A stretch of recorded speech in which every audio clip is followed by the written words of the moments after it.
Welcome back to Emotional Mojo. Robert V. Taylor is a thought leader, speaker, and author, and he has gone from facing prison while fighting apartheid in South Africa to being the first openly gay Episcopal dean in the world. And he is here now with us to share the lessons he has learned and to help you transform your own life. Welcome. Oh, it's wonderful to be here. Thank you. Thank you so much for taking the time out to join us. You have a wonderful, positive message to share.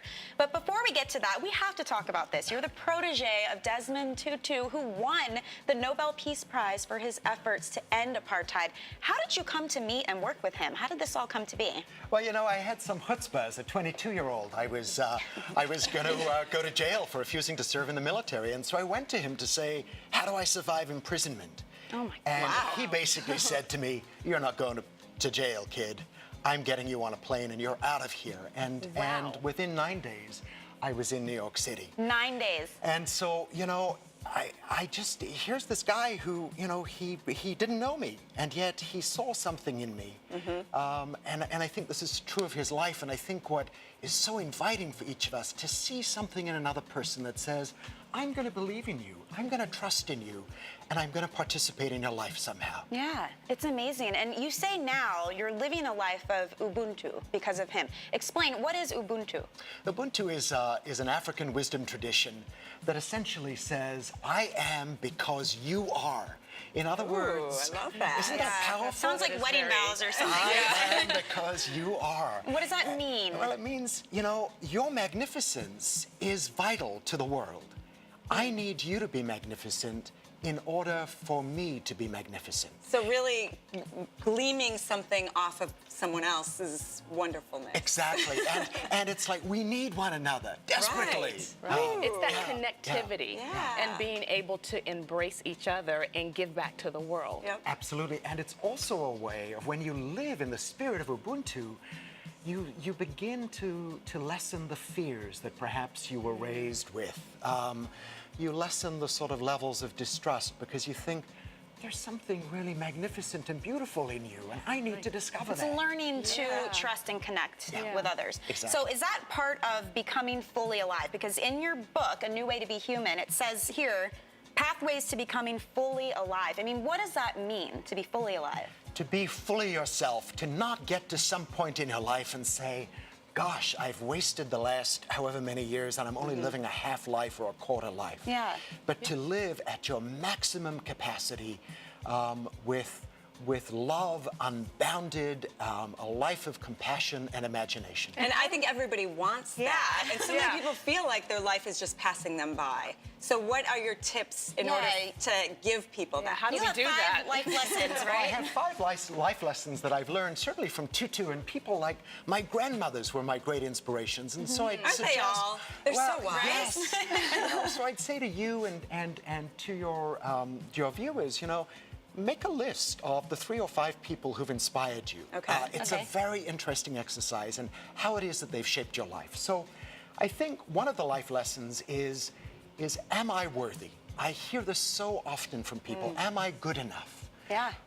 And it is a poisonous question to ask because it essentially sets you apart and makes you lesser than someone else. It is very against the spirit of Ubuntu. For who? You know, Right. I am good enough.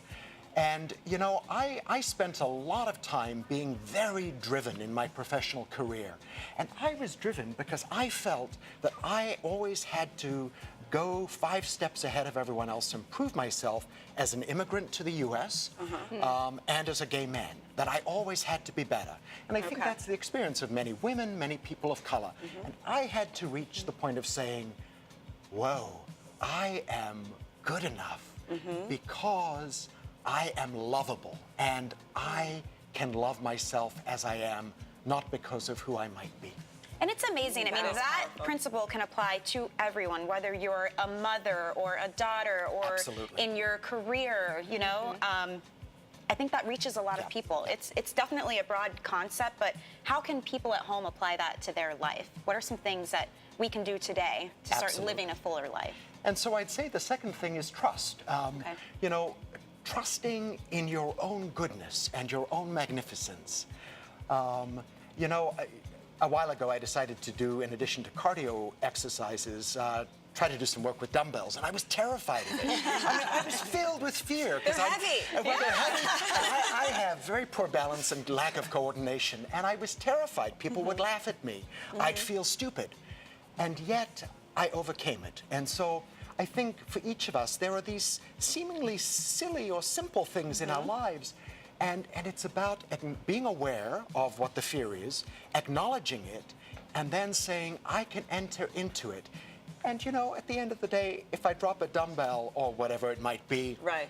How bad is that? What's the harm? You know, Yeah. I can actually laugh at it. Well, and you have to get over that fear of failure, whatever it is in your life, otherwise you're never going to be able to move forward. Absolutely. And it's the getting over the fear of failure by trusting in yourself and your own goodness. And I think the third life lesson is playful delight. You know, I've been with Tutu and the Dalai Lama, and, you know, I see them on stage in front of hundreds of people, having a serious conversation, and suddenly they start poking each other in the ribs. Yes, And then they're making jokes and laughing. joking with reporters. I mean, so fun to see. You know, I think it's so easy to be overwhelmed by anxiety that we all have at times in our life, or concerns or worries, that all of which are very real, and I don't mean to diminish them.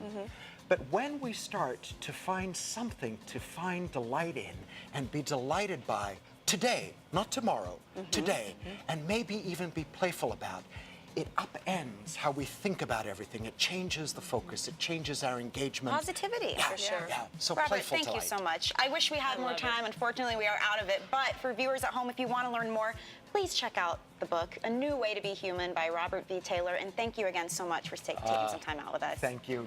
Thank you.